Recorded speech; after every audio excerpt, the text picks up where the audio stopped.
So hello everyone, welcome to the simply learn. तो आज हम लोग क्लास 10th ICSE का नया चैप्टर स्टार्ट करने वाले हैं जिसका नाम है बैंकिंग। तो अगर हम लोग इसके इंट्रो के बारे में बात करें तो the business of receiving end safeguarding and lending of money is called banking.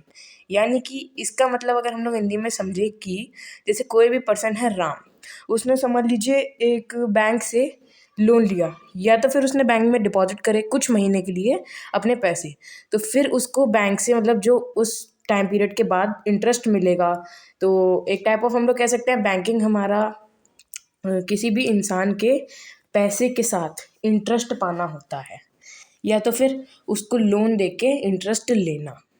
तो यही कुछ हमारी डेफिनेशन है। और हाँ, यहाँ पर इसमें एक सेफगार्डिंग नाम का शब्द भी है जिसका मतलब है जैसे कि आजकल जो बैंक से रिलेटेड स्कीम्स या तो एक टाइप ऑफ फ्रॉड स्कीम्स चली हुई हैं, तो वहीं पे बैंकिंग उसको रोकने का एक टाइप ऑफ काम करती है, क्योंकि ज़्यादातर बैंक नकली ही होती हैं। आजकल बहुत सारे केसेस निकल रहे हैं ऑल ओवर द वर्ल्ड, इसलिए हम लोग को इन सब चीज़ों से बचना चाहिए। और अब पढ़ेंगे हम लोग टाइप्स ऑफ अकाउंट्स। तो सबसे पहला है रिकरिंग डिपॉजिटेड अकाउंट, फिर हमारा करंट अकाउंट, फिर हमारा सेविंग अकाउंट।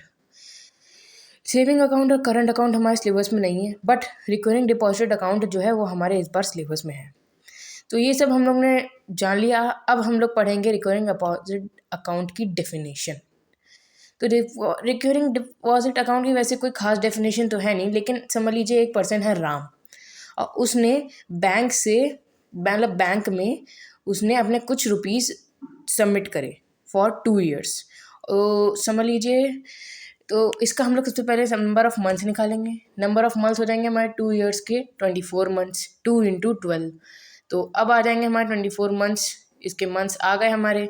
तो अब इनका लेट कर लेते हैं प्रिंसिपल उसने जो लिया था वो लिया था 2400 फॉर 2 years। 2400 उसने लिए थे, समझ लिए प्रिंसिपल उसने सबमिट करा अपने बैंक में। तो अब उसको कुछ ना कुछ इस पे इंटरेस्ट मिलेगा। रिकरिंग डिपॉजिट अकाउंट पे उसने ये जो था प्रिंसिपल उसने डिपॉजिट करा, तो अब इसको इस प्रिंसिपल पे कुछ ना कुछ अकाउंट इंटरेस्ट मिलेगा ही मिलेगा। टाइम था इसका 2 years। तो 2 years को हम लोग ने मंथ में जब कन्वर्ट करा तो आया था 24 months, यानी कि 12 × 2, 12 months ये हो गए। तो अब इसके इंटरेस्ट का हम लोग के कुछ टर्म्स होते हैं, जैसे कि इंटरेस्ट का हमारा एक फॉर्मूला होता है। इंटरेस्ट का फॉर्मूला बहुत टिपिकल होता है, लेकिन अगर आप उसको एक बार याद कर लेंगे तो आपके लिए ज़्यादातर क्वेश्चन आसान पड़ जाएंगे। तो इंटरेस्ट का फॉर्मूला होता है पी। पहले सबसे पहले हम लोग जान लेते हैं इसके टर्म्स जो हम लोग ने लिए थे। प्रिंसिपल था हमारा 2400, टाइम था हमारा 24 months, तो 12 लिख दिया गलती से, तो ये था 24 months। और फिर हो जाएगा हमारा इंटरेस्ट, ये हम लोग ने रिकरिंग डिपॉजिट अकाउंट में सबमिट करा था। इंटरेस्ट हमारा फॉर्मूला होता है इसका principal into number of month +1 upon 2 × 12 into rate of interest upon 100। Rate, ये जो आर होता है ये होता है हमारा रेट ऑफ इंटरेस्ट, कि किस रेट पर हम लोग को इंटरेस्ट 2 साल बाद वापस मिलेगा थ्रू बैंक। ये हमें बैंक देती है 2400 प्रिंसिपल पे, समझ लीजिए। तो हम लोग को मिला है बैंक से 12% का इंटरेस्ट।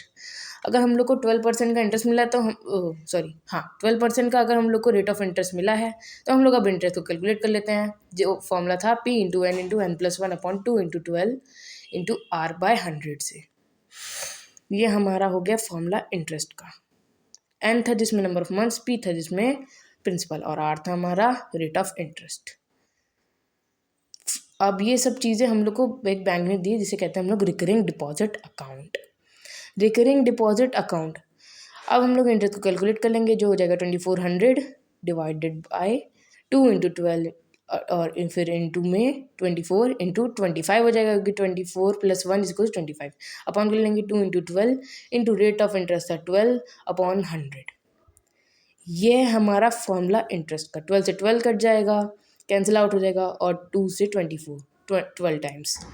तो अब अच्छा हमारा इंटरेस्ट को कैलकुलेट करने का बात। तो 5 × 5 = 25, 5 × 2 = 10, 5 × 0 = 0, यानी कि 5/20। तो 2 × 6 = 12, 2 × 1 = 0 = 0 एंड 0 0 कैंसिल।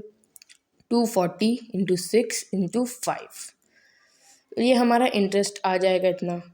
हमारा इंटरेस्ट बच रहा है, तो इंटरेस्ट को अगर हम लोग कैलकुलेट करेंगे तो हो जाएगा 240 × 6 × 5, जिसका आंसर हम लोग को मिलता है 45 1440 इंटू 5।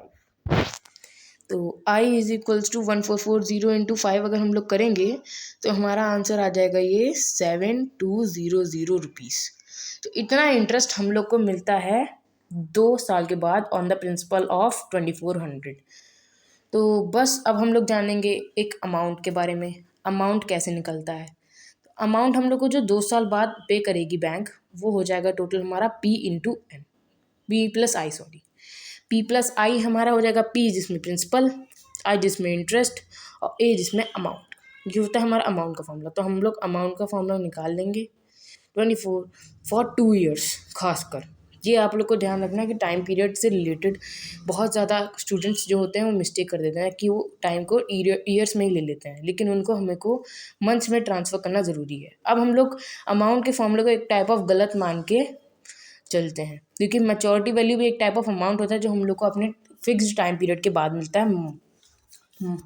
तो हम लोग अब रिकरिंग डिपॉजिट अकाउंट में क्या होता है, मंथली ही जमा करते हैं, डिपॉजिट करते हैं हम लोग अपना प्रिंसिपल, मंथली डिपॉजिट करते रहते हैं जिसके ऊपर हम लोग को इंटरेस्ट मिलते रहता है। तो एमवी का फॉर्मूला हो जाएगा हमारा P into n plus I. P into n plus I formula के बाद तो एमवी के जो हम लोग अब कैलकुलेट करते हैं, तो deposit account, deposited in A account, यानी कि अगर हम लोग डिपॉजिट कर देते हैं रिकरिंग डिपॉजिट अकाउंट में अपना मनी, तो उसके बाद हम लोग को हर मंथली उस पर एक इंटरेस्ट मिलते ही जाता है। तो at the end of the year अगर हम लोग से ज़्यादातर पूछता है वैसे क्वेश्चन में कि एंड ऑफ द ईयर हम लोग को कितना पैसा मिलेगा, यानी कि हम लोग का इसमें था 2 ईयर्स का टाइम पीरियड, तो हम लोग इसमें 2 ईयर्स लिख देंगे। तो P into n plus 7200, P था जिसमें प्रिंसिपल यानी कि 2400 इंटू एन था हमारा नंबर ऑफ मंथ जो आया था 24 प्लस 7200। 2400 इंटू 24 होता है हमारा 400 होता है हमारा 57600 प्लस 7200। अगर हम इन दोनों को ऐड कर देंगे तो हमारा टोटल आंसर आएगा इसका जो कि है 64800। ये हमारी मैच्योरिटी वैल्यू आ गई 2 ईयर्स के लिए on the basis of principal 2400। तो ये हमारा मैच्योरिटी वैल्यू आ गया। तो यही कुछ ऐसे टर्म्स थे जो रिलेट करते हैं हमारे चैप्टर बैंकिंग को। तो P into n plus I हमारा मैच्योरिटी वैल्यू का फॉर्मूला होता है। तो अब हम लोग मिलते हैं नेक्स्ट वीडियो में। आज के लिए बस इतना ही, यही हमारा आंसर हो गया। बाकी अब हम लोग बहुत सारे टर्म्स के बारे में अगली वीडियो में जानेंगे कि सेकेंड पार्ट में अमाउंट क्या होता है, इंटरेस्ट क्या होता है, मैच्योरिटी वैल्यू और प्रिंसिपल से रिलेटेड